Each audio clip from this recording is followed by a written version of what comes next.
How do you record drumline music? Do you get it live? This is the only real drumming. Ah, that makes it sound bad. My name is Aaron Mills, and I directed Batterie.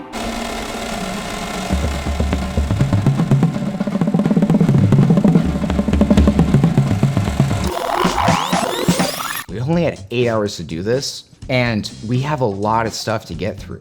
I didn't want these guys to have to play this tune really well because I had just given them the music. I couldn't rely on that. There was no time to clean anything. These guys had 30 minutes to drum together, and then we hopped into shooting. No way. So what we ended up doing was recording each individual bass drum. So whatever bass five's part is, do do do do do do do bloop bloop. They were playing it, and I realized I could hear the metronome in their ear. I had to make them take out the met and play it again, and then I realized that I could hear them marking time.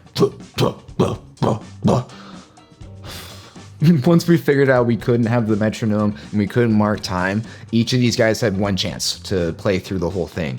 And you know, they had just gotten the music a couple days before. They're trying to wing this right on the fly. So some people messed up a couple times, which is cool. That just means I have to go in the software and manually pull everything out and place it. Each and every note. You know, I had to download a metronome and put it in the software and like figure out the spacing of like, what does a quarter note look like? What does an eighth note look like? It took forever. That was like an entire afternoon just to figure out 8 bars. Walking into our first scene, the first thing I had to think about was this pad split. This is what's called a Buhguhdah. 1, 2, 3, 1, 2, 3. So the Buhguhdahs are like, they're fast. And these 3 dudes, I mean, as far as I was aware, they hadn't drummed together before. I can't just expect them to hop in on this. Like, they barely had a chance to read the music going into this. Let's just make it simple. I really wanted them fast. That was something like, I needed it. Because that's such a specific experience that I remember. And I wanted it here really bad. I even wrote it into the script. My team would ask me, like, what's a Buhguhdah? And I'm like, don't worry about it. It's this thing. It's funny. It's this super aggressive split, yet it's one of the simplest things you could play on paper. I don't know. I thought it was funny. Looking like you're playing a drum part and sounding like you're playing a drum part are 2 different things. When you're looking like you're playing drums, it's actually, it's moving so fast that you can't exactly see the little movements unless if it's slow. But you can see the big impacts. Like for me specifically, I can see when accents happen, and that's what I use to line things up. And so with this was a very easy thing to fake. I filmed them doing it, and I didn't need it to sound good. It sounded good a couple times, but nope.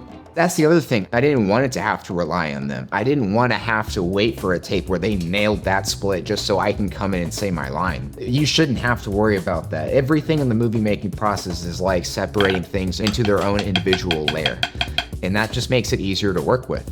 So here, it was breaking down each and every single pad drummer's part. And you know, I actually went a step further and I played each thing with a different set of sticks to make it really sound like different sounds, and it give it this kind of circular motion as they're going through the 1, 2, 3, 1, 2, 3, 1, 2, 3. That being said, this is the only real drumming. Wow, that makes it sound bad. This is the only drumming that you're actually seeing that is what you hear in the whole short. Compared to playing inconsistently bad, I couldn't just fake that. So if you actually listen closely, you'll hear that the drums in this scene sound different from the other scenes.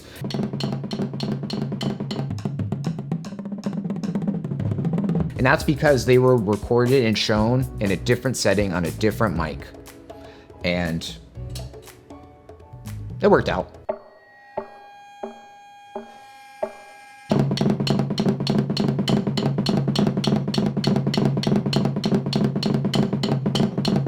This part of the scene was very important that he nailed this. And once again, I don't want to fake it because it should be free flowing. This should be allowed to be a little inconsistent. However, it was inconsistent. The point of this scene is for his tempo to be locked in to what Yusef is giving him. If you look and see, I'm wearing earplugs. I'm not wearing a metronome. There is no metronome in sight. I was winging that just the entire time. And in fact, I was listening to what he was doing and making sure he was leading the tempo. I was not leading the tempo. I was listening to him. So he got a little slower as the reps went on, and that's fine.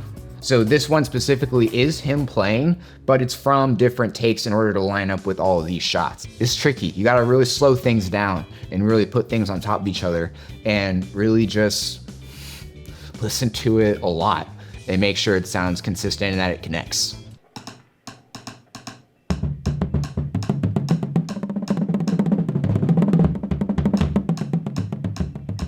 For this one, I did have the foresight to not click during it to make sure I separate that later, because I knew I was gonna put clicks in it, but I wasn't sure how or where. It's gonna be the whole time, it's gonna be some of the time, and I'm not gonna do it at all. It doesn't feel right. So I did film it without the clicks, and I let these guys just go.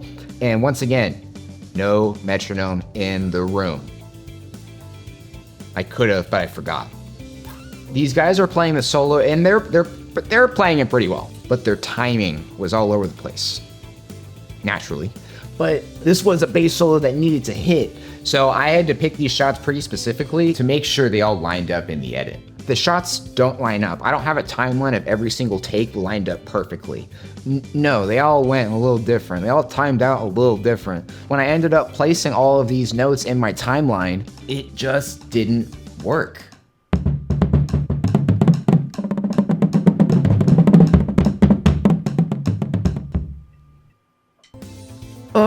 But I had to make it sound good because it needed to sound good. It had to, like, this needed to be right.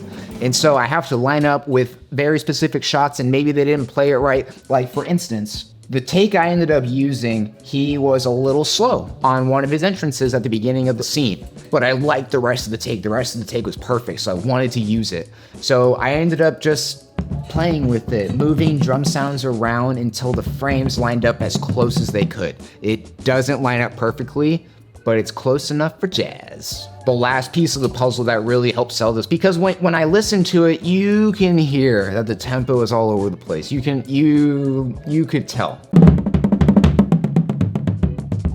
Relax. I could have used different takes. I could have really made that work and just gone back and forth. What ended up making it actually even better was I ended up putting those stick clicks in from Yusef at different points, and I treated it as if they started speeding up and getting off tempo, and then Yusef brings them back in with a couple clicks. Just a couple, and then he brings it back out and lets them finish the phrase. That's when this shot really came in handy. I was only able to use it for just this moment, and it helped.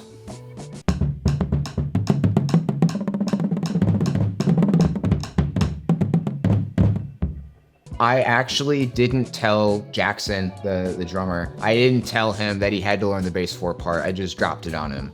I mean, that was intentional. That's what happens, and he's supposed to do badly. But also, I thought it'd be funny. So he comes in and learns the bass 4 part, and I told him, you can mess up. Like, you should mess up. Like, do it and just, don't figure it out. That actually didn't work out because he was able to sight read it. I didn't make the music hard enough. Whoops. So then I had to go and tell him, hey, you gotta mess up. And what I didn't think to say was mess up in the same spot every time. Because he messed up different in every single take. And now I had to make it up. All these shots are different. He's doing different things. So I'm like, okay, so I have to come up with something that's not right, but almost right, because it has to make sense. He can't just. That's why we're in a close-up. You can't see any other drums. You can't see what anyone else is playing. You know what? He might have been playing the part right here. I don't remember. So, good job, Jackson. For our full battery scene in the gym, other issues came up. For the bass line, I couldn't use the same recording. This gym scene is different from the classroom scene, despite the fact that they're playing the same music. Those are totally different listening environments. Not only that, those are completely different acoustics. We had to re-record all of their parts individually. So these guys did it twice. And then we went over to the snare line, and I wanted it to sound real. And you know what's not real? 100% clean. You rarely hear that, and when you do hear that, it's a sight to behold. These guys are not that. This is an audition. It shouldn't sound great. That would pull you out. That would ruin the immersion. This needs to feel real. So what I ended up doing is only recording 3 of them. I recorded it section by section and just made sure that they got it a bunch of times, because when I went into the editing software, I ended up just stacking different reps on top of each other, and that's what ended up sounding like different people.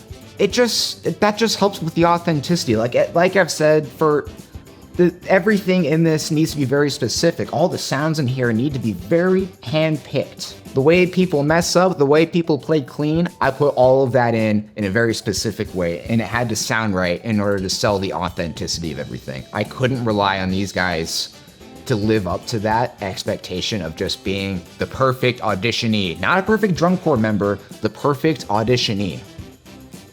That's a weird thing to ask somebody. Hey, suck a little bit. Watch Batterie on YouTube and follow us here if you want to see more updates on Batterie the show.